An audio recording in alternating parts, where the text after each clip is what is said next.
Tuh. Waalaikumsalam warahmatullahi wabarakatuh. Innal hamdalillah nahmadu wa nasta'inu wa nastaghfiruh wa na'udzubillahi min syururi anfusina wa min sayyiati a'malina may yahdihillahu fala mudhillalah wa may yudlil fala hadiyalah. Asyhadu an la ilaha illallah wa asyhadu anna Muhammadan abduhu wa rasuluh sallallahu alaihi wasallam wa ala alihi amma ba'du. Rabbi shrah li sadri wa yassir li amri wahlul 'uqdatam min lisani yafqahu qawli. Bismillahirrahmanirrahim. Alhamdulillah alamin. Hari ini dengan izin Allah kita bertemu lagi di webinar yang judulnya dan temanya adalah Jago Terapi Stroke, ya, menerapi stroke. Eh, ini merupakan sebuah nikmat dari Allah yang mana Allah mengizinkan kita hari ini masih bisa banyak nikmat. Salah satunya adalah nikmat Islam, nikmat iman, nikmat kesehatan, nikmat silaturahim, ya. Karena dengannya silaturahim ini insya Allah akan menjadi banyak keberkahan. Keberkahan yang sangat banyak dari di luar perkiraan lah. Ya, insya Allah ditambah lagi kita sama-sama terus selalu upgrade keilmuan. Ini menikmat dari Allah, wajib kita syukuri dengan cepat alhamdulillahirabbil alamin. Yang kedua kalinya semoga salawat dan salam selalu terlimpahkan kepada Nabi kita Nabi Muhammad SAW, dan mudah-mudahan kita mendapatkan syafaat beliau nanti hari kiamat dengan izin Allah. Amin, amin ya robbal alamin. Kemudian yang ketiga kalinya saya mengucapkan terima kasih banyak kepada sahabat-sahabat sehat semuanya, baik dari keluarga besar HMA ataupun dari sahabat-sahabat sehat lainnya, baik itu terapis ataupun bukan terapis. Izinkan saya memperkenalkan diri, saya Ikhwan Mustafa Lutfi. Domisili saya di Indramayu, ya, di Haurgelis. Kebetulan saya diberikan amanat oleh Ustadz Andi Hasbi sebagai eh, kegiatan-kegiatan di HMA untuk semua kegiatan baik online ataupun offline. Insya Allah seperti itu. Kemudian saya izin bertanya dulu kepada sahabat-sahabat yang hadir sekarang. Yang pertama, pernahkah nanti boleh di chat di kolom komentar, ya. Sahabat-sahabat di sini pernahkah melihat orang yang stroke? Nah, kalau pernah jawab di komentar, ya. Baik. Yang keduanya, pernahkah eh, saudara-saudara, sahabat-sahabat sehat di sini ingin menolong tapi bingung apa yang harus dilakukan? Jadi intinya judulnya mengalami kebingungan, ya. Kebingungan yang mana kebingungan ini mungkin dialami dari pihak keluarga atau juga dari pihak terapisnya. Nah, ini memang sebuah fenomena yang harus dilepaskan atau dibuka kunci kebingungannya itu. Insya Allah seperti itu. Kemudian eh, yang di sini yang bukan terapis ada berapa orang, ya? Coba di kolom komentar yang bukan terapis,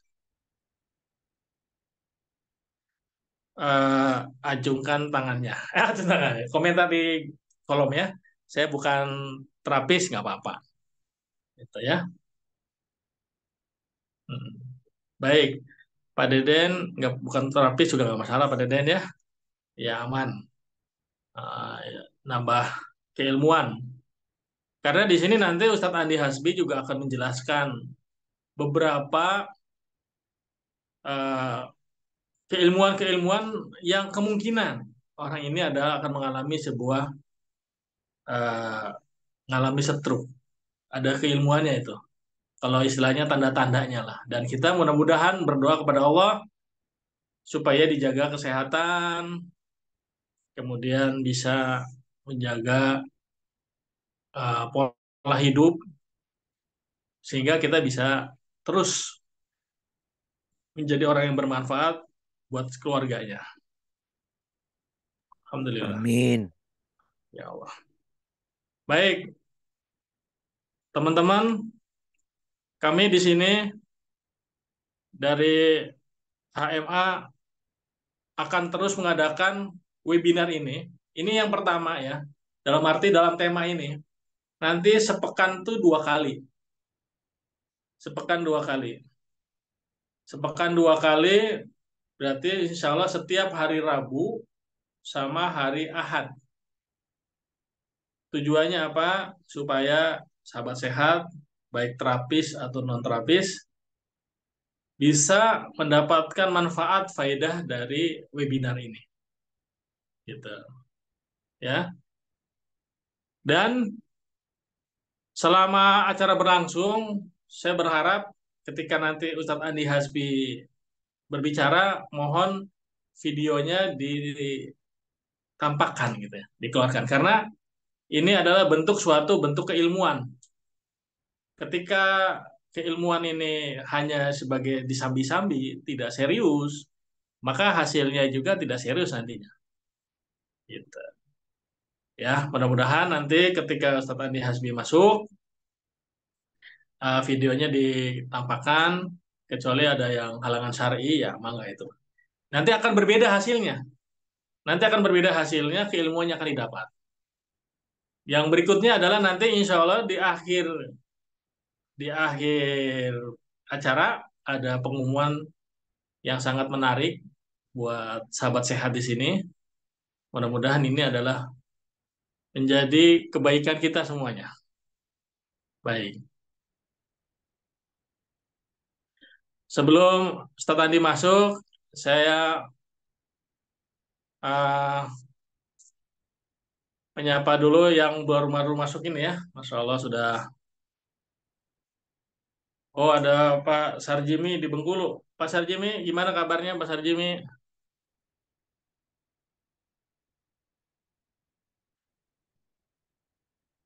Nggak masalah. Pak Nur Kasan di Indramayu. Pak Nur Hasan, monitor suara saya.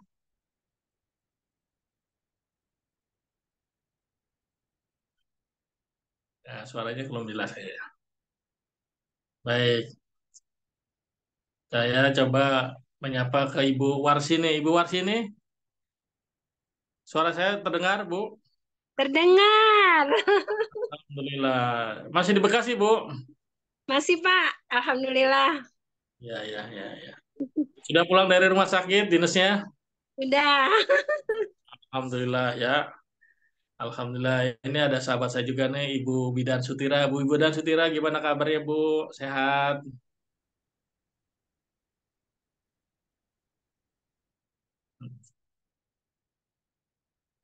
Sebentar lagi Ustadz Andi Hasbi akan masuk.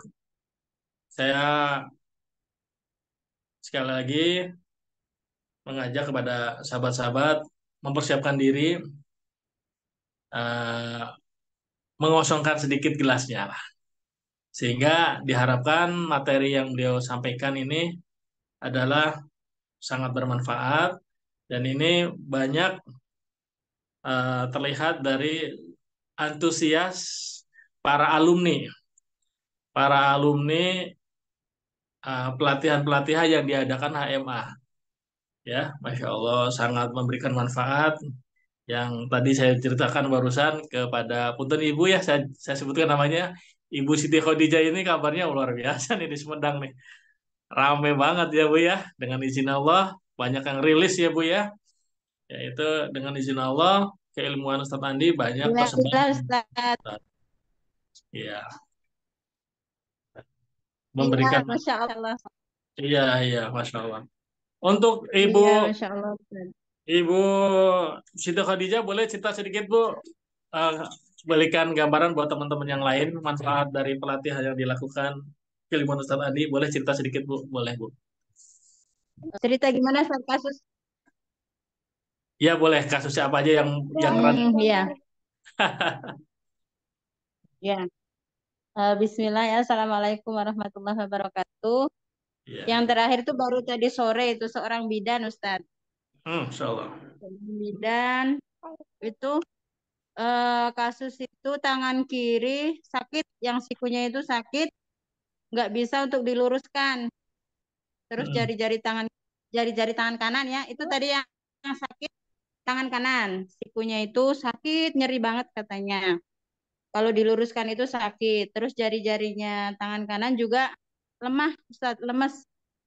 Jadi nggak bisa untuk menggenggam ataupun untuk memegang sesuatu, itu nggak bisa. Untuk yang tangan kanan itu nggak bisa diangkat, cuma bisa sebatas bau, sejajar bau gitu, nggak bisa ke atas banget gitu. Kalau misalnya dipaksa untuk dinaikkan ke atas itu dari punggung belakang itu serasa ketarik, jadi nggak kuat, sakit. Masya Allah ya. Nah, alhamdulillah untuk tangan kanan yang tadi di siku itu saya MLS, siku tangan kiri. Hmm. Alhamdulillah langsung bisa untuk diluruskan, nggak sakit. Sebelum ku MLS itu jari-jari yang tangan kanan aku suruh megang tangan saya ya Ustaz ya. Itu nggak Iya. kerasa tangan saya itu. Padahal dia udah maksimal untuk mencengkram itu maksimal, tapi nggak kerasa ke tangan sayanya itu saking lemes. Saya Iya. MLS di telapak tangan sebelah kiri berarti. Alhamdulillah rilis. Dan yang sebelah tangan yang sebelah kiri yang tadi nggak bisa diangkat ya Ustaz ya, yang cuma bisa Iya. sebatas bau, Hmm. itu saya MLS di tangan sebelah kirinya juga di lengan atas. Alhamdulillah langsung bisa diangkat ke atas sampai bisa memegang telinga sebelah kiri Ustaz. Alhamdulillah. Dengan izin Allah ya, Bu ya. Masya Allah. Masya Allah. Sampai beliau itu heran kok bisa ya gitu. Iya, iya, betul, betul. Baik, terima kasih Ibu Siti Khadijah yang sudah memberikan testimoni sedikitnya dan masih saya yakin para alumni MLS atau alumni dari HMA banyak yang punya cita-cita unik ya. Saya sedikit Iya. menyapa dari orang Bali nih, Pak Putu Tirta, gimana kabarnya nih Pak dosen? Aduh, selalu setia banget nih Pak Putu nih dari Bali. Selamat malam Pak Tienwu, izin off kamera Ya. ini masih bicara di Iya, luar. siap, siap, nggak apa-apa Pak dosen, santai. Aman, aman, aman, aman. Bali Iya, ya. ini Tienwu gitu. sahabat saya nih dari Bali ya. Jadi yang perlu dipahami sahabat-sahabat sehat di mana saja berada, keilmuan Ustadz Andi ini yang bisa dikatakan judulnya jago terapi stroke ini sebetulnya nilai keilmuannya itu hampir di atas 7 juta kalau menurut saya mah. Karena banyak ada sahabat-sahabat yang privat di jauh sana, saya nggak usah sebutin namanya, itu lebih dari itu nilainya. Memanggil beliau itu. Tapi alhamdulillah hari ini Ustadz Andi mau berbagi keilmuannya. Bagaimana materinya? Kita nanti akan menantikannya. Mudah-mudahan saling bermanfaat dan mendapatkan menjadikan pahala jari buat kita semuanya. Kepada Ustadz Andi Hasbi, kami persilahkan Pak Ustadz Andi. Silakan Pak Ustadz Andi. Baik, Assalamualaikum warahmatullahi wabarakatuh. Waalaikumsalam. Waalaikumsalam Waalaikumsalam warahmatullahi wabarakatuh. Waalaikumsalam Oh, warahmatullahi terima wabarakatuh. kasih, Jenbu. Alhamdulillah ini banyak sekali yang hadir ya. Sebagiannya juga para alumni-alumni dari HMA ya. Suara saya terdengar jelas, Bapak Ibu. Terdengar Aman, ya. jelas Jelas. jelas. Alhamdulillah, terima kasih. Eh, Sebelum kita mulai, saya ingin apa namanya? Teman-teman saksikan dulu satu video ya yang mudah-mudahan ini bermanfaat buat kita semua. Sebentar ya. Ini sebuah apa namanya ya? apresiasi yang Allah berikan kesempatan kepada saya atas eh, berhasilnya sebuah program yang apa ya ini sangat layak untuk disebarkan gitu, yang mudah-mudahan ini bisa jadi manfaat wasilah buat banyak orang. Ya apapun yang saya buat, insya Setiap Allah orang ingin sehat. apa namanya hasilnya dari yang akan diberikan ini, insya Allah mudah-mudahan bisa kasih manfaat ya. Baik. Gambarnya sudah terlihat, teman-teman? Sudah. Sudah, gambar apa yang terlihat?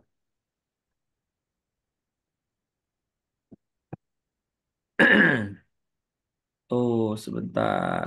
Kayaknya ada yang salah. Bolak-balik. Bolak-balik ya? Iya. Sebentar, Ibu ya. Oke. Gambar gambar videonya keluar nggak? Belum. Oh, belum. Oke.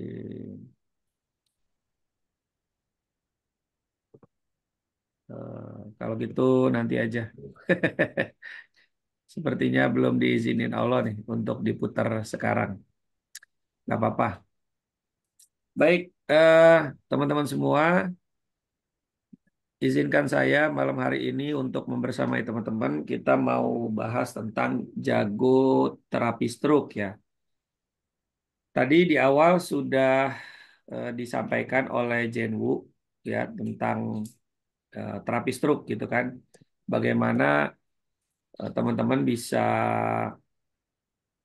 apa namanya bisa menjadi orang yang mampu diberikan kemampuan oleh Allah gitu untuk menangani stroke ya. Nah, sebelumnya boleh saya tanya nih ke teman-teman semua yang hadir malam hari ini yang mungkin mengalami stroke atau keluarganya mengalami stroke ya, atau juga teman-teman sebagai seorang terapis yang sedang menangani pasien stroke. Boleh dijawab di kolom chat ya. Boleh dijawab di kolom chat atau juga raise hand gitu ya. Atau langsung ngomong aja juga boleh sih. Ada? Silakan kalau ada. Ada klien Ustaz, cuma saya belum sempat untuk menangani. Insya Allah itu Sabtu depan. Oke, Beliau seorang wanita usia sekitar 45 Ustaz. Struknya itu beliau udah kaki sebelah kanan itu udah ditarik ya Ustaz ya jalannya. oke. Sama tangannya itu udah nggak bisa lurus Ustaz. Jadi udah apa sih namanya ini? Udah ketarik ya. Hmm, Udah pasti ke dalam ya. ya udah ketarik. Ya udah ketarik ke dalam. Ngomong juga udah rada pelo gitu Ustaz, udah rada nggak jelas. Oke, baik, baik. Eh, baik, terima kasih Bu Siti ya, Bu Khadijah ya. Nanti coba kita diskusikan agar mudah-mudahan nanti dari sharing malam hari ini teman-teman dapat insight, kemudian juga bisa memutuskan ya untuk melakukan terapi seperti apa terhadap pasien-pasien stroke. Makasih ya, Amin. Bu Khadijah. Sama-sama Ustaz. Baik, ini ada Bu Aisyah. Bu Aisyah dari Depok nih. Bu Aisyah mana Bu Aisyah? Bu Aisyah pasien dari pasien klien stroke ya. Hadir Ustadz ya. Ya, Iya. nah, Bu Aisyah ceritanya dapat pasien klien stroke. Saya sebenarnya sebelum ikut kelas HDO itu sudah menangani beliau sekitar kurang lebih 8 bulan Ustadz. Oke, Sudah berbagai cara, namun sampai sekarang pun belum terlalu signifikan lah ya perubahannya begitu. baik. eh, kan kemarin Ibu udah belajar HDO ya, sempat belajar HDO. Iya, Nah, itu eh, dilakukan terapi juga ya dengan HDO ya. iya, iya. Sekarang dengan HDO itu Ustadz dan untuk nyeri-nyerinya dengan MLS. Oke, Selalu saya pakai itu. Iya, baik, baik Bu Aisyah. Nanti kita akan bahas-bahas sedikit ya iya tentang Ustadz. terapinya. Ya, mudah-mudahan eh, Bu Aisyah yang sedang menangani klien stroke menjadi wasilah kesembuhan mereka ya. Amin. Makasih Amin. banyak Bu Aisyah. Ya, sama-sama Ustadz. Oke, ini ada Mas Hamzah. Ya, Mas Hamzah, ayahnya Setiap menderita orang stroke ya. ingin sehat. Mudah-mudahan Allah angkat penyakit ayahanda ya. Kemudian juga buat Bu Foni ada saudara yang kena stroke, Bu Yanti ada saudara yang kena stroke. Semoga semua yang malam hari ini sampai detik hari ini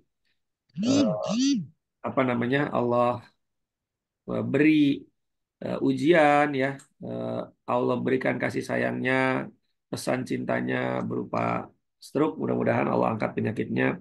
Allah jadikan sakitnya sebagai penghapus dosa, pengangkat derajat Amin. kemuliaan, ya. Amin. Dan mudah-mudahan juga kita yang menemani, yang mendampingi, yang mengobati itu diberikan kesabaran karena buat orang-orang yang mengobati atau mendampingi penderita stroke itu juga memang perlu banyak banget effort ya, perlu banyak banget kesabaran dan lain-lain. Ya, insya Allah diberikan kebaikan. Baik, sahabat sehat semua, ya. Sebelum saya bahas tentang secara teknikal gitu ya, terapi-terapi stroke itu seperti apa gitu, ada yang perlu saya sampaikan karena hari ini juga saya masih menangani eh, apa namanya pasien stroke gitu ya, baik ada di Jakarta, ada juga di Sukabumi gitu ya, yang hari ini sedang ditangani stroke-nya gitu. Nah, teman-teman, eh, kita perlu bicara tentang ketika kita bicara tentang stroke, kita bicara tentang karakteristik, ya, tentang karakteristik penderita stroke. Kalau kita mau mundur lagi gitu ke belakang, kita akan bicara tentang kenapa orang bisa kena stroke, gitu ya. Nah, di dalam sebuah keilmuan apa namanya terapi stroke ya yang saya ambil dari keilmuan Mastakaraga itu ada namanya P3DAS ya. Namanya apa? P3DAS. Ada pencetus, penyumbang, penyebab, kemudian dampak, kemudian akibat dan solusi ya. Jadi ada 6 nih. Pedas kalau kita bilang pedas. P3, P1, P2, P3, DAS gitu ya. Pencetus, penyumbang, penyebab. Nah, stroke itu bukan terjadi semata-mata karena pola makan. Stroke itu tidak terjadi semata-mata karena gaya hidup, gitu ya. Sebagian besar penderita stroke itu terjadi karena pikiran. Sumber awalnya adalah pikiran, gitu ya. Kemudian kalau kita Betul, bicara Pak. tentang eh, penyumbang, gitu. Penyumbangnya itu apa? Bisa dari traumatik, ya, bisa jatuh misalnya gitu ya, pukulan, trauma dan lain sebagainya, atau juga bisa apa namanya dari gaya hidup ya, sehingga kemudian lifestyle-nya itu menyebabkan seseorang itu menjadi pencetus ya, dia menjadi pencetus dari penyakit stroke tersebut. Kemudian penyebabnya baru kita bahas, ada penyakit degeneratif, contohnya seperti diabetes. Kemudian ada kolesterol. Kemudian ada asam urat, ya. Kemudian ada hipertensi. Nah, teman-teman, kalau kita bicara tentang penyebab stroke ini, sebenarnya indikatornya banyak gitu, ya. Apa-apa yang contoh misalnya kerapuhan pembuluh darah. Kerapuhan pembuluh darah, ya, kerapuhan dinding pembuluh darah atau pembuluh darah perifer itu juga bisa menyebabkan seseorang itu ya seseorang itu bisa terkena stroke gitu ya, tanpa dia sadari. Dan sampai hari ini saya belum mengetahui ada alat-alat ya, alat-alat kedokteran yang mampu mendiagnosa atau membaca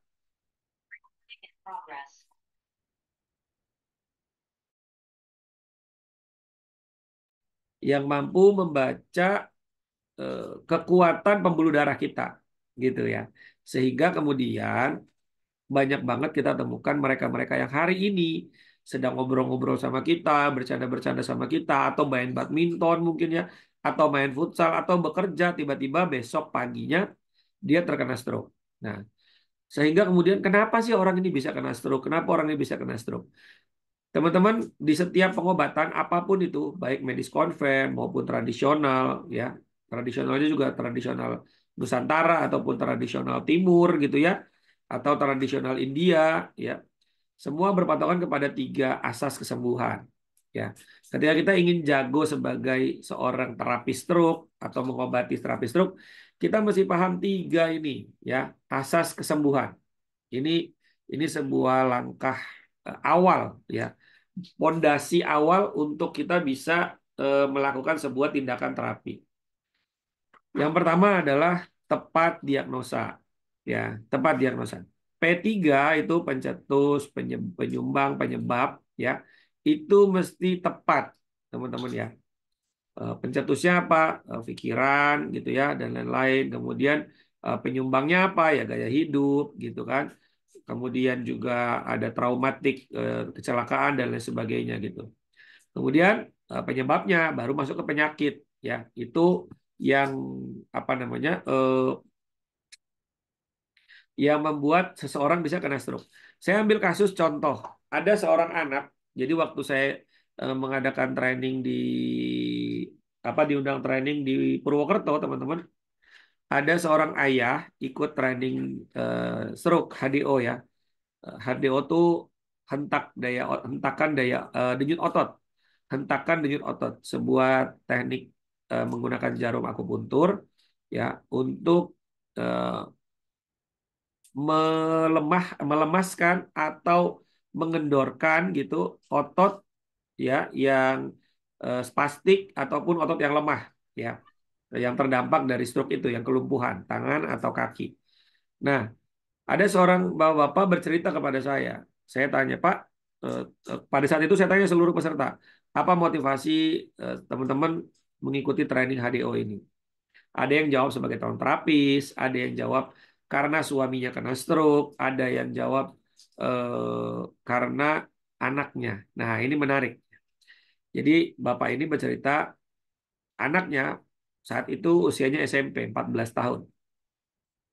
Satu ketika anak itu sedang bawa HP di jalan. Lalu kemudian dijambret HP-nya. Ketika HP-nya dijambret, ya, anaknya tidak diapa-apain, tidak terluka, tidak dipukul, tidak apa-apa. HP-nya aja langsung dijambret. Lalu kemudian anak ini stres. Keesokan harinya, 1 hari atau 2 hari, itu langsung kena stroke, teman-teman. Bayangkan yang tadinya anak itu ceria, anak itu aktif, lalu kemudian bisa kena stroke. Tidak ada kolesterol, tidak ada diabetes di sana. Gitu. Ya. Kenapa bisa terjadi? Karena pikiran, stres. Ya. Dan 98% yang saya dapati pasien-pasien stroke ya, yang saya obati, mereka semua bercerita tentang beberapa waktu sebelum mereka kena stroke. Apa yang terjadi kepada dirinya? Ada yang karena stres, tekanan terhadap pekerjaan, ya, stres, tekanan karena ada masalah hukum, stres, tekanan karena masalah keluarga dengan pasangan, dengan anak, gitu ya. Atau yang tadi kasus yang terbaru itu, yaitu seorang anak yang traumatik karena HP-nya dijambret, lalu kemudian dia sangat trauma, takut, dan kena stroke. Nah, teman-teman, ketika kita tepat dalam diagnosa, maka kita bisa tepat menentukan tindakan terapinya, gitu. Jadi, kalau kemudian kita ingin menentukan tindakan terapi, terapinya apa ya? Itu mesti tepat dulu dari diagnosanya. Karena ketika seseorang itu orang stroke-nya sama nih, stroke kanan gitu ya, tapi beda usia orangnya, beda usia stroke-nya, beda penyebabnya, ya, beda penyetus penyumbangnya, beda P3 tadi itu akan membuat beda penanganan terapinya maupun beda obat herbalnya, gitu ya. Saya ambil contoh misal kalau tadi kasus anak kecil itu ya, tentu tidak perlu kita kasih obat kolesterol, tidak perlu kita kasih obat diabetes gitu karena hasil darahnya normal gitu. Tapi ada masalah kepada pikiran ya, perasaan, ketakutan dan lain sebagainya yang menyebabkan kortisolnya menyempit, kortisolnya keluar, pembuluh darahnya menyempit, kemudian tekanan darahnya akhirnya naik gitu kan. Nah, tekanan darahnya naik, kemudian yang terjadi adalah pecah pembuluh darah. Nah, maka dua orang yang stroke ya dengan sama-sama nih lumpuh sebelah kanan atau lumpuh sebelah kiri itu terapinya bisa beda. Obat herbalnya pasti bisa beda. Nah, teman-teman, di bagian pelaksanaan teknik terapi atau tata laksana pengobatan terapi stroke-nya, teman-teman, yang saya lakukan ya untuk penanganan terapi stroke itu setidaknya saya memerlukan keilmuan ya sekitar 10 jenis terapi ya. Ini yang teman-teman lihat nih di sini nih ya. Sebelah sini. Sebelah sini. Ya. Ini ada fisiodiagnosisnya, kita mesti tahu nih fisiodiagnosisnya seperti apa gitu kan. Scoring ROM-nya ya, scoring ROM-nya perlu kita data gitu. Ini kondisi tangannya seperti apa. Karena stroke kan ada yang lemes, ada yang menggenggam, ada yang narik, ada yang ke dalam gini, ada yang di bawah. Lurus dia gitu. Ya, itu beda penanganannya gitu ya. Kemudian setelah fisiodiagnosisnya, kemudian kita pelajari lagi afasia terapinya ya, afasianya kita pelajari gangguan bicaranya ini gangguan bicara jenis apa gitu ya. Apakah dia sensorik, motorik, nominal atau global. Dan itu nanti akan berbeda treatmentnya gitu. Lalu kemudian ada lagi apa namanya tindakan terapi untuk fisiknya gitu ya. Untuk fisiknya, nah, saya menggunakan 3 teknik terapi ya. 3 teknik terapi ini teman-teman bisa lihat di sini ada 3 teknik terapi pijat ya, pijat stroke-nya ada pijat terapi pijat kepala kranial ya, ada pijat perut ya. Kemudian ada pijat zona kepala, pijat zona perut, dan totok kabataki. Jadi ada 3 yang saya pakai selama ini sejak saya melakukan di dunia terapi. Apalagi mengkhususkan untuk penanganan stroke gitu ya. 3 teknik pijatnya. Lalu kemudian ada 3 teknik akupunturnya gitu ya. Ada akupuntur kepala ya dengan HDO kepala. Kemudian juga ada HDO di tangan atau kaki ya. Ada juga MLS nyeri karena biasanya orang stroke itu juga kadang suka mengalami nyeri di tangan atau kaki yang sehatnya gitu. Nah, kemudian kita juga perlu mempelajari 2 teknik bekam stroke yaitu bekam bekam api dan bekam basah. Karena bekam api dan bekam basah ini adalah 2 teknik bekam yang memiliki manfaat berbeda, teman-teman. Sama-sama bekam nih, tapi yang satu bekam memasukkan unsur panas dimasukkan ke dalam, yang satu lagi mengeluarkan unsur panas atau panas yang berlebih, gitu. Karena orang stroke ketika dia kondisinya lembab dingin atau panas kering gitu ya, itu tentu akan berbeda gitu teknik bekamnya. Ya. Nah, kemudian setelah tindakan terapinya tepat, ya kita bisa mempelajari ini sebenarnya kategorinya stroke lembab dingin kah atau panas kering gitu ya, atau lembab basah dan lain sebagainya. Lembab dingin misalnya gitu ya. Baru yang terakhir, tepat obatnya atau tepat obat herbalnya. Ya. Nah, hari ini teman-teman di dunia medis konven belum ada obat-obatan medis konven yang bisa mengobati penderita stroke hingga dia bisa beraktivitas normal kembali. Maka tentu perlu adanya intervensi-intervensi terapi, pijat dan lain-lain ya. Kalau di dunia medis biasanya dilakukan oleh fisioterapis, gitu ya. Nah, obat herbalnya ini perlu sekali kita berikan. Jadi ada namanya inputnya, masuknya, inputannya dari nutrisi, kemudian ada terapi yang perlu kita lakukan gitu ya agar sistem tubuhnya bekerja. Kemudian yang terakhir ada outputnya. Salah satu outputnya adalah bekam gitu ya.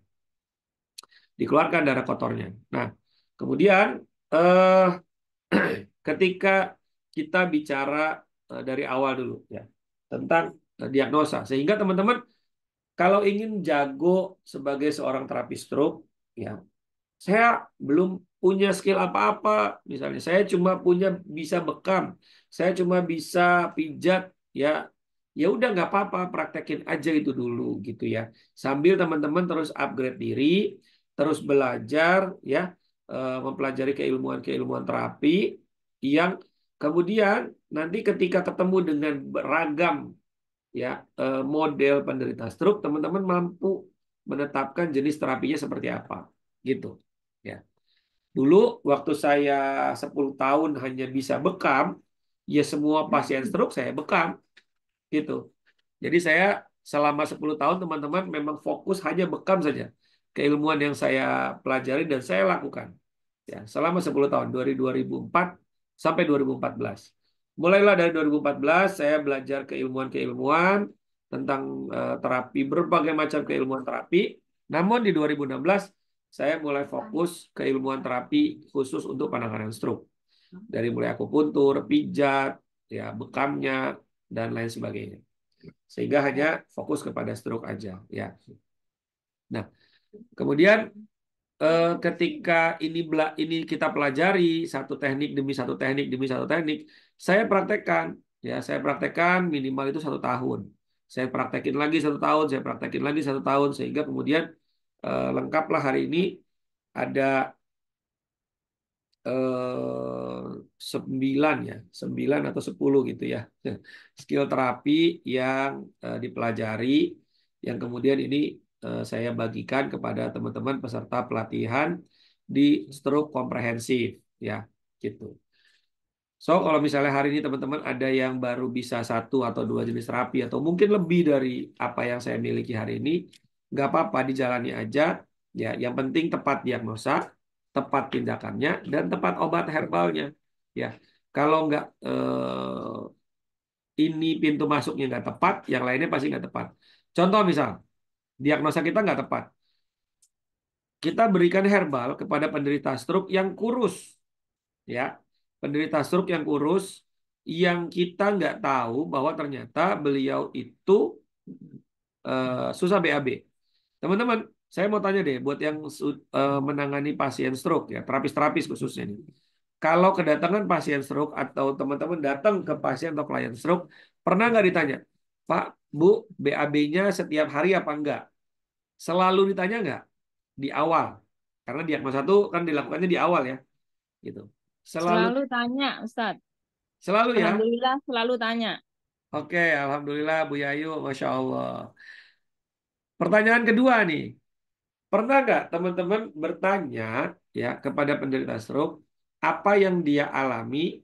Ya, kalau misalnya stroke-nya mungkin entah mau baru sebulan, 2 bulan, 6 bulan, atau setahun atau lebih, kita tanya apa yang dirasakan oleh penderita stroke ya atau bapak ibu ya selama apa kena penyakit stroke. Selalu ditanya nggak apa yang dirasakan? Iya, tanya Ya, Ustaz. Ya, nah, biasanya Ya, jawabannya tanya. apa yang dirasain? tiba-tiba lemes Ya, atau baal sebelah ya, gitu Ustaz. oke. Nah, sekarang pertanyaan ketiga. Teman-teman, ketika kita ketemu dengan pasien stroke pertama kali, apakah kita memeriksa telinganya? Nah, boleh dijawab. Yuk. Ini yang belum pernah, Ustadz. Telinga. Iya, pertanyaan saya sederhana aja. Tahu nggak kenapa kemudian di setiap training stroke baik HDO maupun stroke komprehensif, saya selalu telinga itu menjadi salah satu bagian dari pemeriksaan awal, gitu ya. Kenapa? Teman-teman, di area sini ya ada namanya titik keseimbangan di sini ya. Sini ini ada namanya titik keseimbangan, di mana ini akan terkoneksi juga dengan telinga kita, gitu. Makanya ketika petinju-petinju atau tarung derajat atau MMA, ketika dia bisa menonjok di daerah sini nih, pelipis ini, oh Pak, itu orangnya langsung jatuh tuh, gitu ya. Kenapa? Karena ini ada titik keseimbangan. Nah, ternyata teman-teman, bagi orang-orang yang menderita stroke, ya, produksi serumen kotoran telinganya itu berkali-kali lipat lebih banyak daripada orang normal, gitu. Sehingga kemudian kalau keluarganya tidak mengetahui bahwa ternyata penderita stroke ini punya produksi serumen kotoran telinga lebih banyak dan jarang dibersihin, mungkin kalau kita orang normal seminggu sekali atau kadang ya 5 hari atau 7 hari atau berapa hari sekali gitu ya. Penderita stroke tuh lebih cepat dari itu penuhnya gitu. Nah, banyak sekali saya ketemu dengan keluarga-keluarga penderita stroke ketika saya tanya, telinganya sering dibersihin nggak? Mereka menjawab tidak gitu. Jarang dibersihin. Ketika dilihat itu udah penuh, berkerak, keras dan lain sebagainya. Maka wajar saja ketika kita tanya bagi penderita stroke atau dia mengeluhkan satu, sering pusing, kepalanya nggak nyaman, keseimbangannya susah, gitu ya, atau kelayangan gitu. Kenapa? Karena serumen kotoran telinganya itu banyak, penuh. Bayangin orang kalau kita normal saja, normal nih, tangan kanan bersihin kup telinga kiri, gampang apa susah? Gampang apa ribet? Orang normal yang tangannya bisa sehat dua-duanya. Tangan kanan dikorek telinga kiri atau tangan kiri korek telinga kanan. Gampang apa susah? Susah. Susah ya. Saya nggak tahu kalau ada yang bisa ya. Jadi tangan kanan korek telinga kiri bersihin gitu ya susah ya. Nah, padahal udah gatel tuh. Apalagi orang stroke. Bayangin telinganya gatel, tapi dia nggak bisa gitu karena tangannya sebelahnya nggak bisa bergerak. Gimana ini mau ngebersihin susah, mau iniin susah gitu ya. Nah, maka itu eh, mesti tepat juga kalau itu kemudian tidak kita eh, ingatkan, tidak kita cek di awal ya. Maka kok orang ini masih suka pusing, masih suka keliengan, kalau berdiri nggak seimbang gitu ya, duduk juga nggak seimbang. Salah satunya itu. Kemudian ada lagi, pernah ketemu dengan orang-orang stroke yang kurus. Yang kurus ya, pernah nggak teman-teman? Iya, ada Ustadz, satu orang.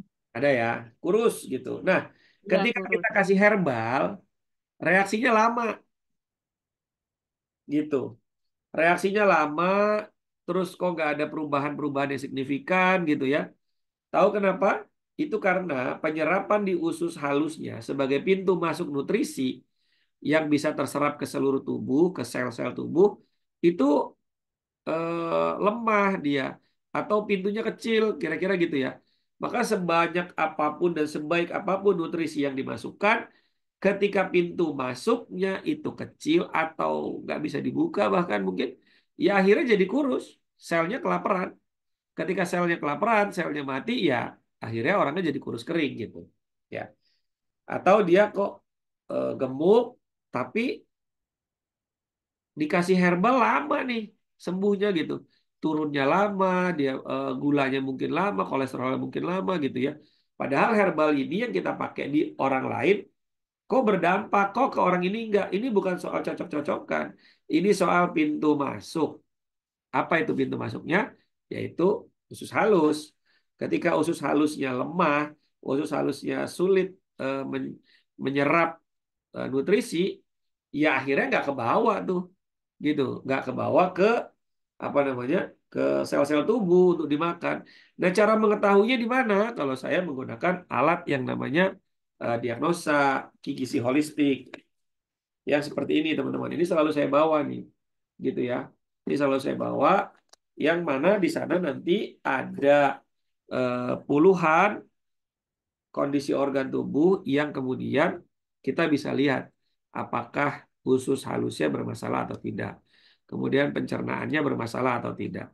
Kalau dia BAB-nya masih susah, ya, kemudian usus halusnya bermasalah atau perutnya cekung gitu ya, maka teman-teman dimasukin herbal apapun akan susah tuh untuk perubahannya, perbaikannya gitu ya. Karena daya serapnya kurang, lemah. Maka perbaiki dulu perutnya, benerin dulu, rekonstruksi dulu perutnya, sehingga kemudian asam lambung mampu mencerna dengan baik ya. Apa namanya, usus halusnya juga bisa menyerap dengan baik, sehingga herbal apapun yang kita berikan, walaupun dosisnya kecil, itu berdampak gitu ya. Nah, so teman-teman, kalau kita bicara jago terapi stroke, ya tentu kita mesti memiliki banyak keahlian. Namanya orang jago ya berarti punya skill, gitu ya. Jago jualan ya mesti punya skill tentang jualan. Jago terapi ya mesti punya skill tentang terapi, ya. Jadi eh, terus kalau saya sudah punya seluruh keahlian skill terapi ini, apakah kemudian seluruhnya ini harus saya pakai? Tidak, ya. Justru dengan kita punya banyak skill, ketika ketemu dengan pasien A, katakanlah pasien Fulan begitu ya, di sesi pertama dengan sesi kedua mungkin bisa beda teknik terapinya, ya. Karena kita lihat yang kemarin permasalahan yang kita lihat masalahnya seperti ini, oh bisa kita selesaikan dengan terapi A dan B, misalnya gitu. Nanti pertemuan kedua sesi 2 ketemu lagi, oh kita bisa terapi dengan terapi C dan D gitu ya. Begitu terus sehingga tindakannya tepat. Kalau kita datang ke rumah sakit, teman-teman, pasti akan dilakukan diagnosa dulu. Minimal tensi, tes darah, gitu ya, denyut jantung, paru-paru, lambung, dan lain sebagainya. Akan dilakukan diagnosa. Setelah itu baru ditentukan obatnya, baru ditentukan tindakan terapinya, itu yang harus diapain. Apakah harus dioperasi, apakah harus diapa, dan segala macamnya. Nah, jadi seperti itu teman-teman. Semua sama dalam dunia pengobatan, langkah-langkahnya juga sama. Tepat diagnosa, tepat tindakan, maupun tepat obat. Ya, baik obat herbal ataupun obat yang lain. Baik, teman-teman. eh, itu sementara. Kemudian nanti kita akan bahas banyak diskusi ya ke teman-teman yang mungkin mengalami stroke gitu ya. Sehingga teknik-teknik seperti apa yang bisa kita lakukan. Ya. Saya coba baca dulu nih yang ada di kolom komentar ya, gitu. Di kolom komentar nanti selanjutnya akan dipandu oleh Jenwu ya teman-teman ya. Ini untuk tanya jawab. Oke, Bu Siti Nurrohma, teman saya total stroke, namun ngomongnya normal, makan juga normal. Ini menarik nih. Teman-teman, stroke itu terbagi 3. Dua yang umum ya. Ada stroke pecah pembuluh darah, ada stroke penyumbatan, ya perdarahan dan penyumbatan. Pecah pembuluh darah itu disebut hemoragik, kemudian penyumbatan itu disebut iskemik atau non hemoragik. Nah, ada satu lagi yaitu namanya TIA, transient ischemic attack, atau kita sering sebutnya stroke ringan. Yang hari ini tiba-tiba kena stroke, dalam waktu 24 jam dia bisa pulih lagi gitu. Ya, alhamdulillah saya sempat kena stroke terus saya bisa balik lagi. Hati-hati, TIA itu adalah satu tanda menuju serangan stroke yang sebenarnya.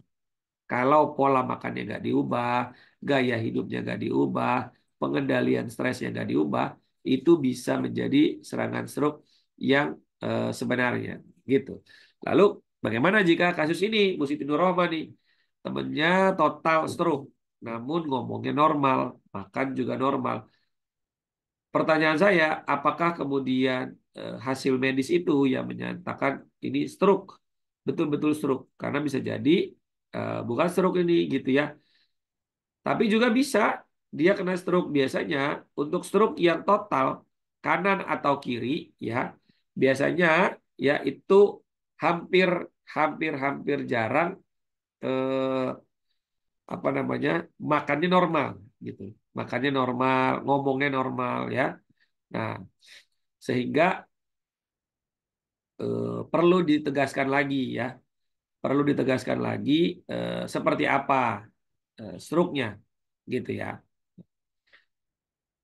Kemudian ini 9 tahun stroke nggak bisa apa-apa karena jauh dan saat saya jenguk kurang mengurus anak dan suaminya jadi bau, jadi saya hanya pijit-pijit aja karena nggak tahan baunya. Nah ini teman-teman, banyak banget saya mendapati penderita-penderita stroke yang mendapatkan ujian lebih berat lagi, ya, bahwa keluarganya tidak mengurusnya dengan baik.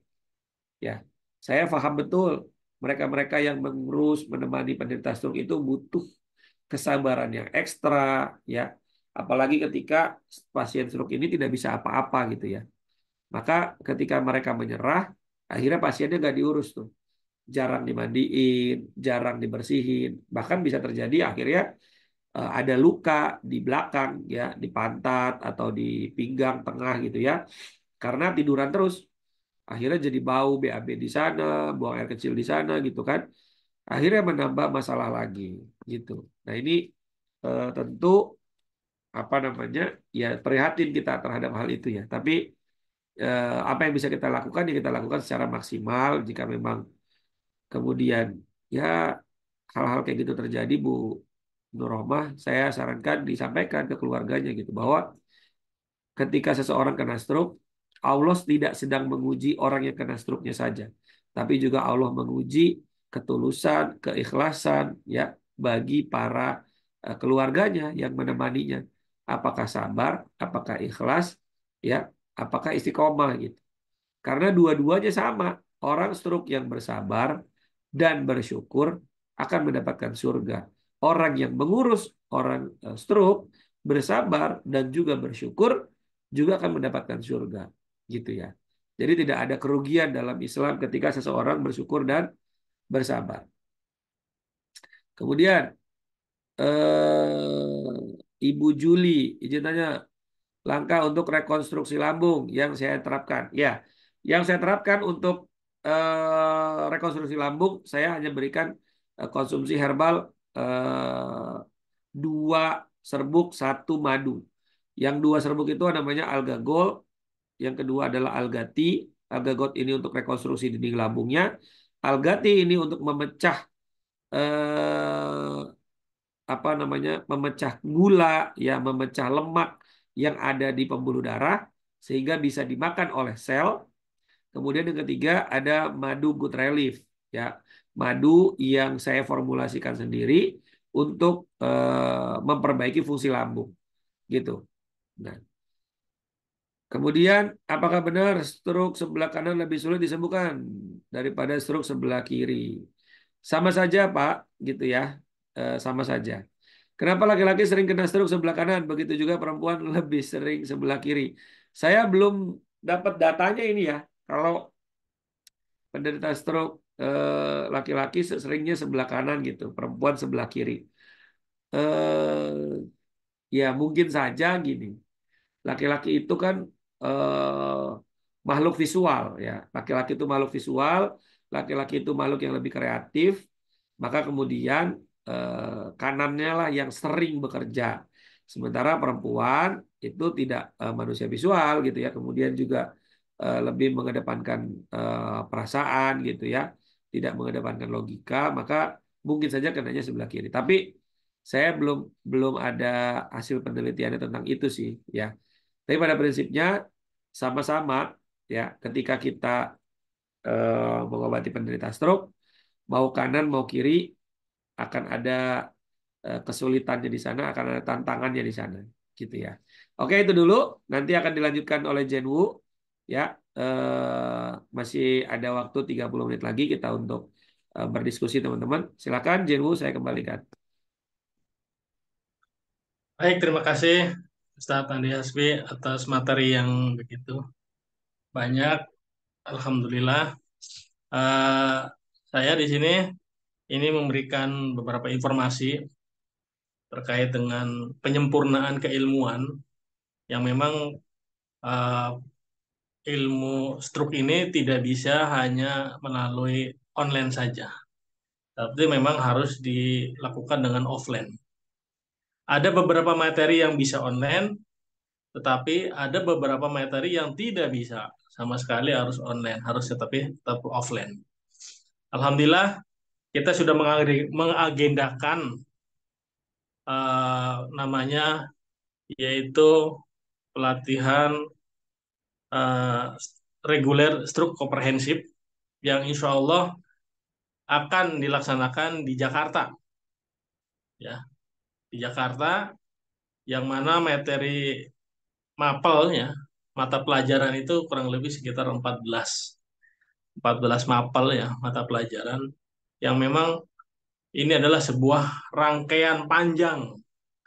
Ustadz Andi Hasbi menimba keilmuan dari Malaysia, dari mana saja beliau dapat, kemudian terus beliau dengan kekayaan intelektual dia merangkum sebuah materi tersebut. Yang memang kita tidak perlu belajar sampai bertahun-tahun dengan perjalanan yang sangat panjang. Saya sendiri yang selalu mendampingi beliau bagaimana beliau ke Malaysia, kemudian kemana itu, ya sangat panjang.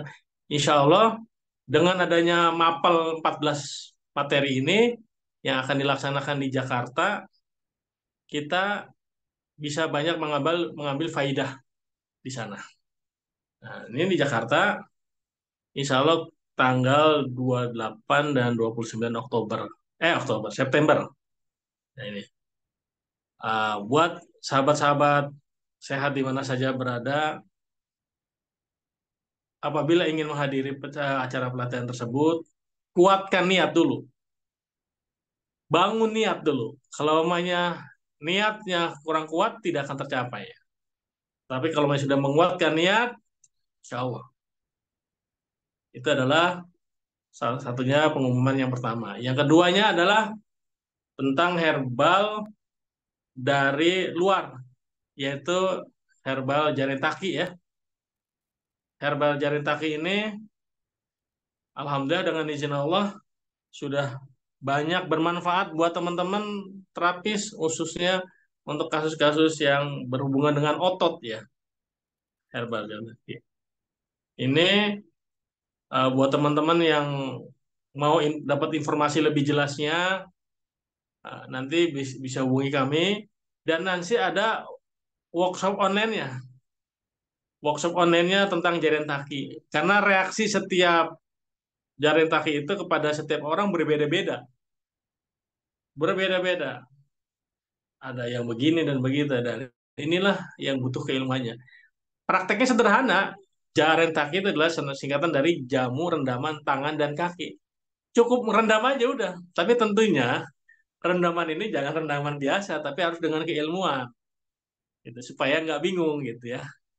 Alhamdulillah, karena banyaknya pertanyaan yang sudah masuk ke dalam kami di grup, khususnya grup alumni HMA, ya, saya memberikan informasi ke pusat, ini harus adanya workshop. Ya, alhamdulillah, sahabat-sahabat banyak menyambut baik, dan biayanya sangat terjangkau, hanya 79.000 bonus jaritaki. Sudah dapat bonusnya tuh. Nah, insya Allah nanti linknya kami bagikan di grup ya. Mudah-mudahan sahabat-sahabat memberikan ada manfaatnya. Yang terakhir adalah tentang buku Sembuh Bahagia. Nah, buku Sembuh Bahagia ini adalah sebuah karya intelektual Ustadz Andi Hasbi yang disusun selama 2 tahun. Dan alhamdulillah launchingnya itu adalah ketika beliau berada di Saudi ketika umroh. Cetakan pertama habis 300 piece. Nah, sekarang dengan izin Allah mengizinkan lagi proses pencetakan 1000 piece. 1000. Nah, buat teman-teman yang mau pre-order ini waktunya terbatas, hanya dibatasi sampai 20 September kalau nggak salah. Itu harganya ada keringanan. Kalau harga normal itu 244.000. Harga normalnya kalau pre-order itu hanya 215.000 plus subsidi ongkir senilai 15.000.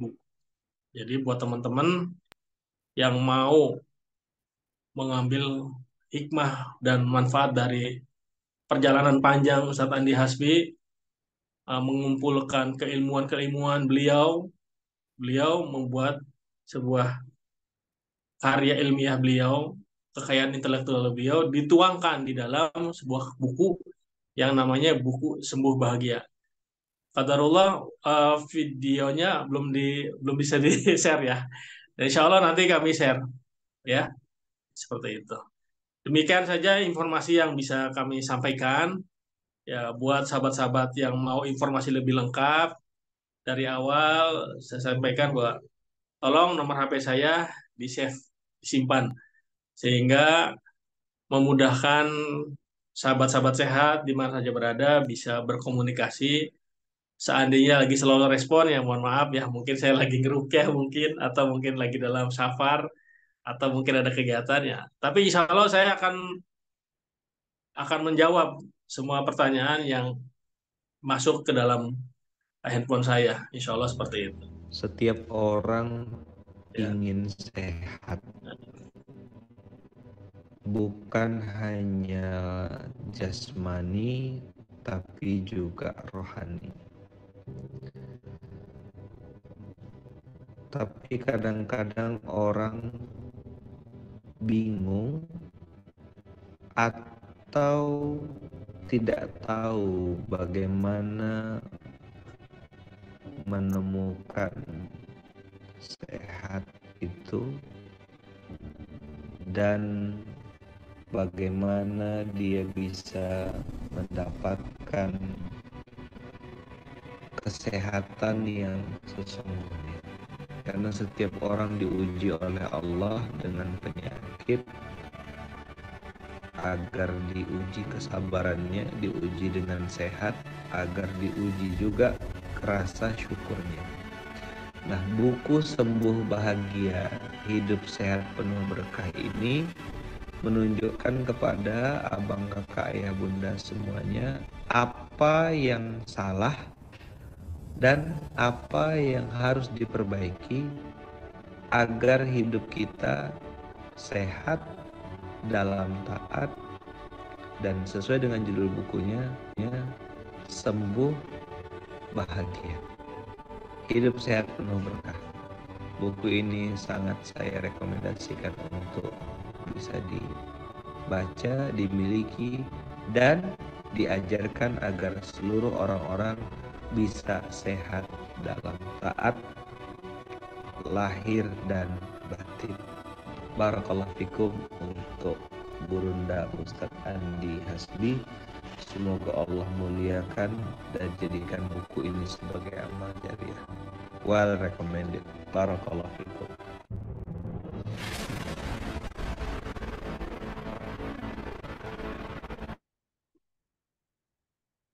Alhamdulillah, itulah bagian dari video yang bisa disampaikan.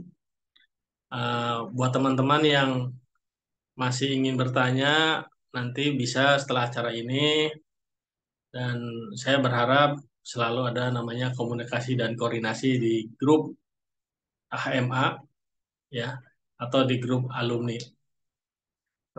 Saya kembalikan kepada Ustadz Andi. Kepada Ustadz Andi kami persilahkan. Baik, terima kasih Ustadz Ikhwan ya atas infonya. Mudah-mudahan bermanfaat teman-teman. Sekali lagi info-info yang diberikan ini adalah info yang silakan teman-teman ambil ya. Apa yang mungkin dirasa bermanfaat silahkan dipesan begitu kan. Bisa pesan ke Jenwu atau lain sebagainya. Itu ada yang mesen mungkin Jenwu bisa kirim nomor WA-nya di chat ya.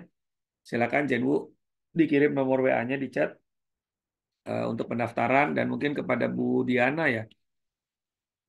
Bu Diana yang tim panitia training stroke komprehensif di Jakarta, mungkin bisa diinfokan juga nih nomor teleponnya. Mungkin ada teman-teman yang ingin belajar ya terapi stroke komprehensif yang ini nih. Teman-teman yang 14 keilmuan ini semua gitu ya, yang mau dipelajari silahkan. Nanti bisa ditanyakan. Oke, kita lanjut lagi ya. Ini ada Pak Sarjimi ya, bapak-bapak ya, Pak ibu-ibu.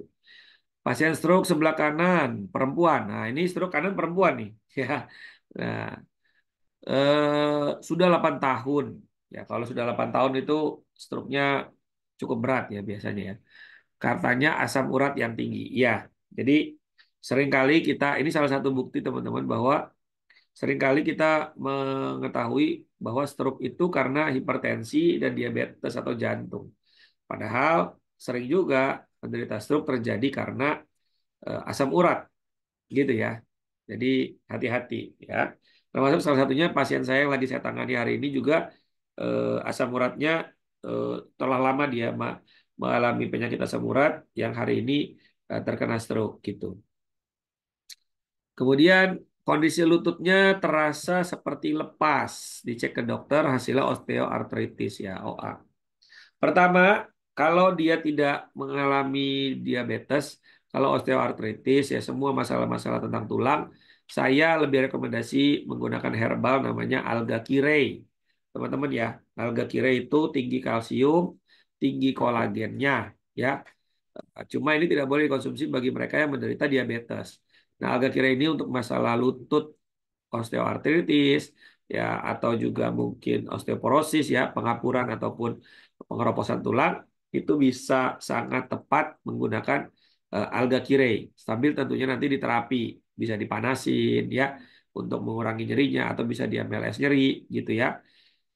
Cuma eh, kondisi stroke-nya ini seperti apa kan saya tidak begitu memahami teman-teman ya. Nanti insya Allah teman-teman doakan nanti tim HMA akan membuatkan grup konsultasi secara eksklusif berlangganan buat semua teman-teman ya eh, bisa bergabung di sana dengan menjadi berlangganan tentunya ya.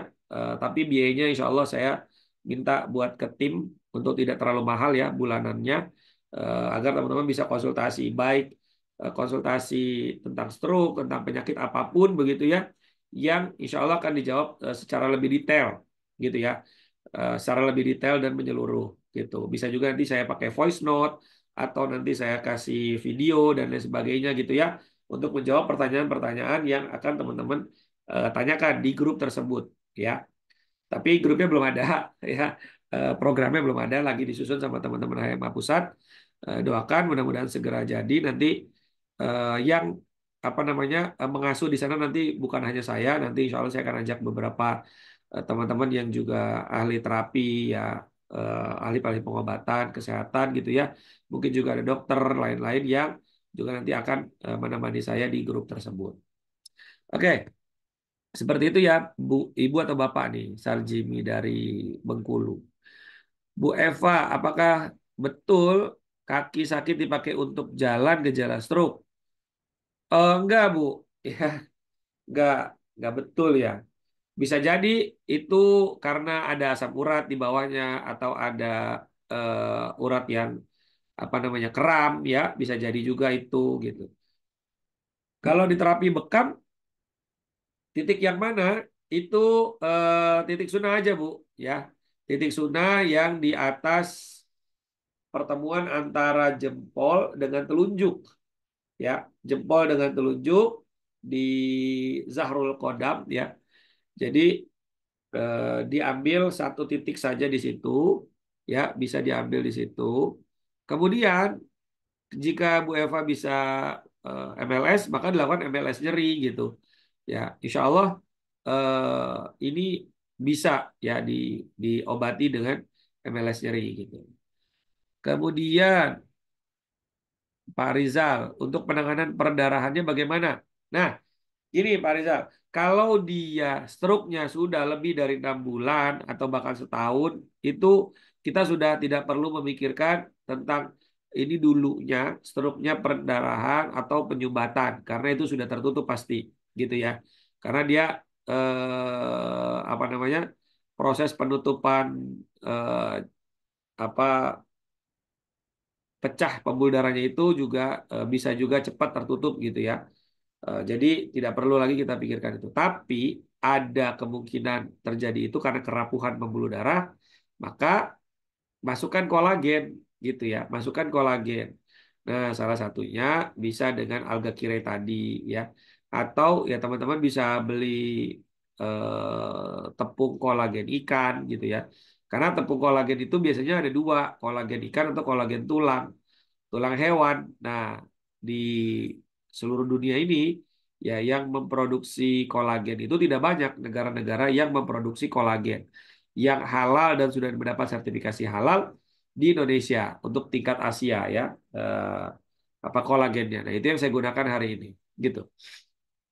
Jadi bisa dengan itu Pak ya. Kemudian dari Pak Ahmad Sohib, ada seorang ibu umur 40 tahun setelah alami stroke sebelah kanan. Nah, ini ibu-ibu lagi sebelah kanan nih.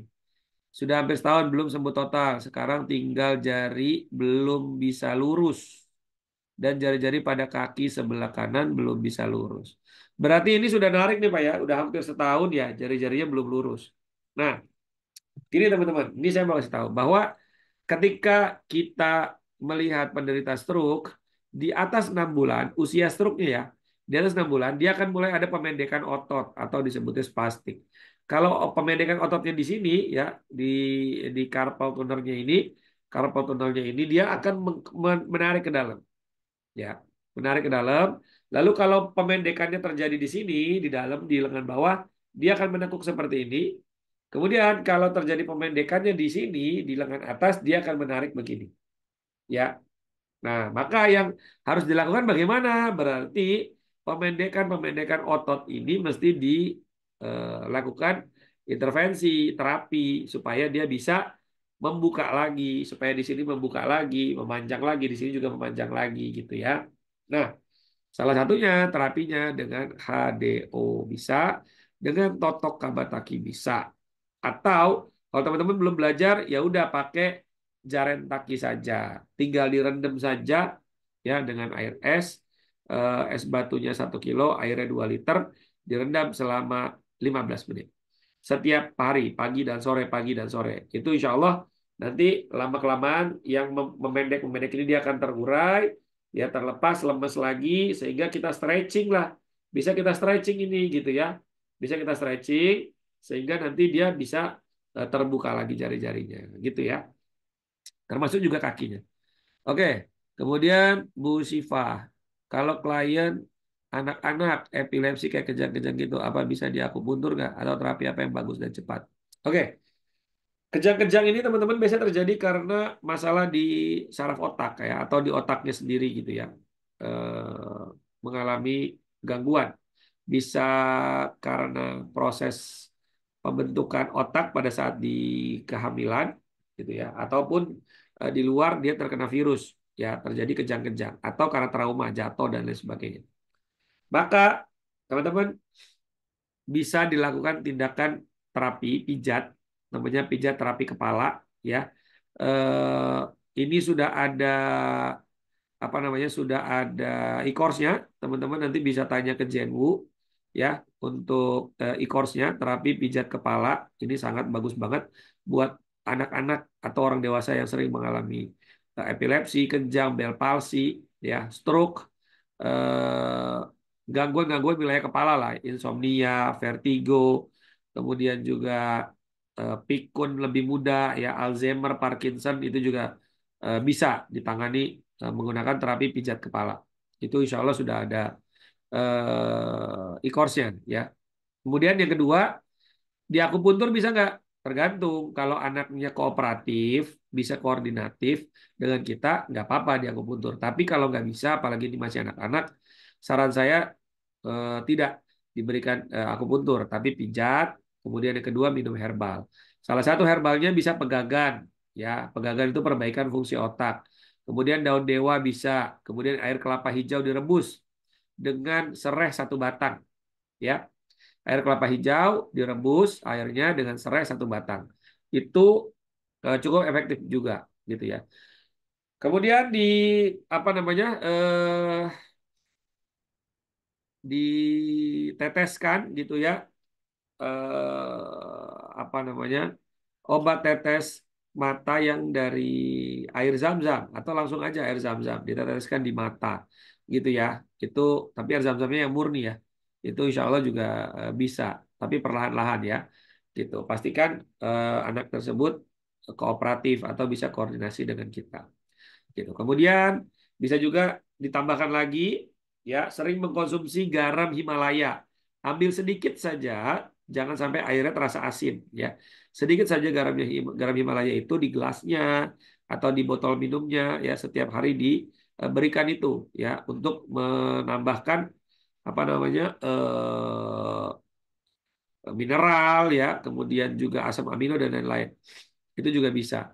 Kemudian bisa juga dipasang lampu garam Himalaya di kamarnya. Ya, karena dia menyerap ion-ion positif, dia mengeluarkan ion negatif yang dibutuhkan oleh tubuh. Gitu ya. Dia juga menyerap racun di udara si lampu garam Himalaya ini. Gitu. Ya. Kemudian bagaimana mengembalikan ke posisi bahu yang turun. Nah, ini kalau stroke, misal stroke sebelah kanan, biasanya ini ototnya akan turun nih. Ya, di sini ada otot ya. Dia akan turun karena gravitasi sehingga tangannya itu turun ke bawah. Biasanya terjadi karena tangan ini jarang sekali digerakkan ke atas. Jarang di stretching, naik ya, begini ke belakang gitu ya. Itu sangat jarang. Akhirnya lama-lama ini ototnya tidak bekerja, ya dia lama-lama kendor turun ke bawah. Lalu gimana cara memperbaikinya? Ini harus digendong teman-teman. Tapi bukan gendong begini ya, karena dia turun. Naikin dulu, naikin, lalu kemudian digendong di sini. Fokusnya diikat di sini sampai ke atas ini. Jadi bukan full. Karena kalau kita beli yang buat apa namanya, buat patah tulang tuh di sini tuh, dia gantungnya di sini buat naik ke atas gitu ya. Yang sebelah sini mah nggak naik banget gitu, nggak naik banget. Nah ini makanya eh, ngambilnya fokus dari bawah sini sampai ke atas sini, dia sampai naik ke atas sini. Ya, berapa lama ini? 1 bulan minimalnya. Setiap kali berdiri ataupun duduk yang mengakibatkan gravitasinya turun, ini harus digendong. Ketika tidur baru boleh dilepas, gitu ya. Nah, itu penting. Dan jangan sampai full ke depan karena tangannya mesti belajar bergerak juga begini, gitu ya. Dia mesti belajar juga begini, gitu. Karena kalau ini ngikatnya ke atas, ini akhirnya jadi nggak bisa bergerak begini kan? Ya, dia mesti sering-sering dilatih seperti ini. Bisa 5 kali digerakin begini ya. Intinya otot ini harus diganggu terus. Kalau ototnya diganggu terus dan bergerak terus, maka insya Allah ototnya tidak akan mengendor, dia bisa kembali lagi gitu ya, dia bisa kembali lagi. Hanya perlu proses dan perlu keistiqomahan. Oke, berapa biayanya kalau untuk ikut pelatihan? Silakan Bu Diana dikirim lagi nomor WA-nya untuk dihubungi oleh teman-teman yang mungkin ingin ikut pelatihan. Oke, kemudian kalau stroke tangan kanan melemah, apa bisa di MLS? Ya, kalau melemah biasanya dia karena rekaman di otaknya itu kurang, ya rekaman di otaknya itu menghilang sehingga dia nggak bisa gerakin tuh. Maka bisa di MLS nggak? Nanti di akupunturnya di kepala gitu ya, yang MLS HDO teman-teman ya, gitu. Sehingga memorinya membentuk memori baru, gitu. Otaknya membentuk memori baru sehingga dia bisa menggerakkan. Salah satu pasien saya yang lagi saya tangani yang tadi pagi saya tangani itu juga tangannya tadinya sama sekali tidak bisa bergerak, sekarang sudah bisa ngangkat begini sampai ke atas di sini, ya. Nah, pada saat tiduran dia bisa ngangkat begini, bisa angkat ke depan, bisa turun ke bawah, gitu. Ya, memang masih progres, tapi ada perubahan-perubahan ya dalam setiap kali terapi. Kemudian berapa hari atau bulan pertemuan stroke? Untuk efektif dan maksimal, teman-teman, lakukan 3 kali sepekan. Jangan kurang dari itu. Apalagi sekali sepekan. Sangat-sangat sulit ya. Karena kita bukan Tuhan, kita tidak bisa sulap. Yang sekali terapi bisa jalan, bisa lari ya. Jadi secara normalnya itu sepekan 3 kali. Hari ini terapi, besok dirilis, besok terapi lagi, besok istirahat, besok terapi lagi, besok istirahat, terus begitu. Jadi sebulan paling tidak 12 kali terapi ya. Insya Allah akan ada kelihatan progresnya gitu ya. Kemudian adakah buku organ apa yang perlu diperbaiki untuk stroke lemas dan kaku atau titik akupunturnya? Teman-teman, ketika di buku Sembuh Bahagia itu nanti teman-teman akan belajar terapi stroke, penanganan stroke. Dari mulai kita pahami penyebabnya, kita pahami apa herbalnya, terapi spiritualnya seperti apa, terapi fisiknya bagaimana, kemudian obat herbalnya apa, resep herbalnya apa. Lengkap insya Allah nanti ada di buku Sembuh Bahagia. Ya, seperti itu ya. Oke, sudah jam 21, pas. Teman-teman, sebelum saya tutup, ya nanti akan saya kembalikan ke Jenwu lagi, ya. Silakan nanti Jenwu yang menutup. Kemudian, ini terakhir dari Pak Putu ya. Kalau orang stroke apakah cukup hanya terapi saja tanpa herbal? Nggak cukup, Pak. Tetap mesti masuk herbal karena stroke itu penyakit degeneratif. Organ-organnya mengalami penurunan fungsi. Dan hanya herbal yang bisa membantu memperbaiki fungsi organ gitu ya. Jadi mesti masuk herbalnya. Nggak cukup hanya terapi saja. Dan tidak cukup juga hanya herbal saja. Dia mesti kombinasi dua-duanya. Oke, itu saja teman-teman. Silakan saya kembalikan ke Jenwu. Nanti insya Allah kita akan ketemu lagi. Karena sampai di training stroke komprehensif tanggal 28-29, kita akan ada webinar seperti ini. Ya, yang free, yang nanti akan saya sharing-sharing dengan teman-teman bareng-bareng. Ya, sepekan insya Allah 2 kali. Mudah-mudahan, semoga Allah mudahkan, Allah lancarkan ya. Kita akan lakukan webinarnya gratis sepekan 2 kali. Terima kasih. Itu saja yang bisa saya sampaikan. Mohon maaf kalau mungkin banyak yang kurang-kurang. Nanti kita akan lengkapi terus di grup maupun di webinar berikutnya. Assalamualaikum warahmatullahi wabarakatuh. Waalaikumsalam warahmatullahi wabarakatuh. Terima kasih Ustaz Andi Hasbi yang sudah memberikan informasinya. Sebelum saya tutup, buat sahabat-sahabat sehat di mana saja berada, jangan lupa saya ingatkan kembali lagi catat nomor HP saya, sehingga apabila ada informasi yang tadi belum jelas, entah itu mengenai cara pemesanan Jaren Taki, cara pemesanan buku Sembuh Bahagia, ataupun ingin mengikuti pelatihan reguler stroke komprehensif yang di Jakarta, bisa ditanyakan ke saya atau ke Ibu Diana. Ya, semuanya is okay. Baik, saya tutup saja webinar ini dengan doa penutup majelis. Subhanaka Allahumma wa bihamdik asyhadu an la ilaha anta astaghfiruka wa atubu ilaik. Wassalamualaikum warahmatullahi wabarakatuh. Waalaikumsalam warahmatullahi wabarakatuh. Waalaikumsalam warahmatullahi wabarakatuh. Si Pak Cing, Pak Damang, Pak Cing.